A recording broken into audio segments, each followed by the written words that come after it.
General Zia الحق bye امین الحق۔ ضیاء بھائی فوج میں کمیشن پا کر جاوا سماٹرا چلے گئے۔ جاوا کے سفر پر جاتے ہوئے انہوں نے ایک خط میں لکھا کہ یہاں تراویح پڑھانے کا باقاعدہ اہتمام نہیں، اس لیے امامت کے فرائض مجھے ہی ادا کرنے پڑتے ہیں۔ ضیاء صاحب کا ایک خط: عزیزم میاں امین الحق، السلام علیکم۔ پہلے 3 صفحے مکمل ہو چکے ہیں، آج سیاہی بھی مل گئی ہے، اس لیے خط کا باقی سلسلہ اب اس خط میں شروع کر رہا ہوں۔ آج عید تھی، صبح سویرے اٹھا، فجر کی نماز پڑھی اور اپنے اردلی اور باقی صحابوں کے اردلیوں کو بلایا اور باقاعدہ فجر کی نماز باجماعت ادا کی گئی۔ ہم امام تھے۔ اس کے بعد کچھ نیند سی آ رہی تھی اور میں سو گیا۔ تقریباً 8:30 بجے اردلی نے پھر جگایا اور ہم جلدی جلدی نہا دھو کر تیار ہوئے۔ سفید لٹھے والی شلوار پہنی اور وہ جو پہلوانی قمیض بی بی جی نے سی کر دی تھی وہ قمیض تھی۔ پاؤں میں پشاوری چپل جو کہ ایک سپاہی نے دی تھی، گو اس کی قیمت اسے بڑی مشکل سے اور زور سے دی۔ تمہیں تو معلوم ہی ہوگا کہ ہماری اسکواڈرن میں سب مسلمان پٹھان ہیں۔ عید کی نماز پڑھی اور اب گلے ملنا شروع کیا۔ ساری اسکاؤٹ ٹوٹ پڑی۔ تقریباً 100-125 آدمی گلے ملتے پسینے نکلنے لگے اور خدا خدا کر کے سب آدمی ختم ہو گئے۔ اب ان کا تقاضا تھا، صاحب ہمارے ساتھ کچھ کھائیں بھی۔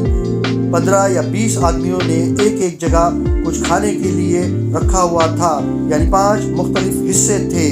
اب ایک آتا تھا اور وہ کھینچتا، دوسرا آتا وہ کھینچتا۔ آخر فیصلہ کیا کہ بھائی ایک طرف سے شروع کرتے ہیں۔ چنانچہ پہلی جگہ پہنچے اور کچھ چائے اور پھل، کچھ کیک وغیرہ سامنے دیکھے۔ ابھی چائے اٹھائی تھی کہ اچانک دوسرے طرف نظریں پڑی کہ دیکھا سب بیٹھے ہیں مگر کوئی کچھ کھا ہی نہیں رہا۔ پوچھا آخر کیا مصیبت ہے؟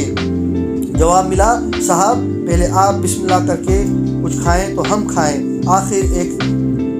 آخر چند چیزیں کھائیں تو نجات ملی۔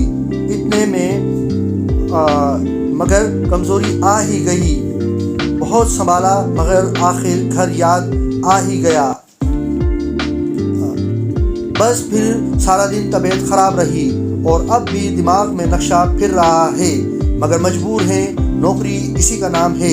پھر ہمارے ہندوستانی سرداروں یعنی جمعدار وغیرہ نے کھینچ لیا، وہاں بھی کچھ کھانا پڑا، گپے وغیرہ مارتے رہے۔ آخر 1 بجے کھانا تیار ہو گیا۔ تمام افسر مدعو تھے، پلاؤ تھا، شامی کباب تھے، پھر قورمہ اور روٹیاں، اس کے بعد پھل اور میٹھا وغیرہ۔ خوب مل کر کھایا اور واقعی طبیعت بھر گئی۔ تمام دن وہیں گزرا، کچھ سپاہیوں کی اور کچھ سرداروں کی تصویریں کھینچی۔ شام کو پھر چائے ان کے ساتھ پی اور پھر ہم نے اجازت چاہی تو ارشاد ہوا، نہیں شام کا کھانا کھا کر جائیے۔ 8 بجے کے قریب کھانا کھایا۔ اس دفعہ کچھ تکلف تو نہیں تھا مگر پھر بھی اچھا تھا۔ اور اب واپس آ کر یہ لکھا ہے، باقی سوتے وقت لکھوں گا۔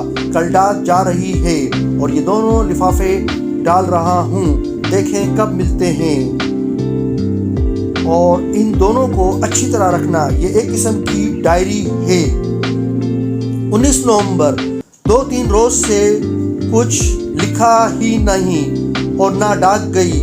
جاوا کے حالات ویسے ہی خراب سے خراب تر ہو رہے ہیں، جنگ ہو رہی ہے۔ یہاں بھی کل کافی گڑبڑ تھی، خوب گولیاں وغیرہ چل رہی تھی۔ دراصل اگر لڑائی ہو تو الگ بات ہے، پھر تو اتنا خطرہ نہیں، مگر یہ جو یہاں کے لوگ کرتے ہیں بالکل بیجا ہے۔ جاتے جاتے خوامخواہ کسی مکان میں چھپ کر گولی مار دی۔ اس طرح کئی سپاہی اور افسر مارے گئے ہیں۔ دن میں تو خاموشی رہتی ہے مگر رات کے وقت وارداتیں زیادہ ہوتی ہیں۔ خیر اب یہ خط ختم کرتا ہوں، پھر دوسرے خط میں صحیح۔ ابا جی بی بی جی کی خدمت میں سلام عرض کر دینا، احسان اظہار انعام نسیم کو پیار، فقط دعا و پیار. تمہارا ضیاء الحق.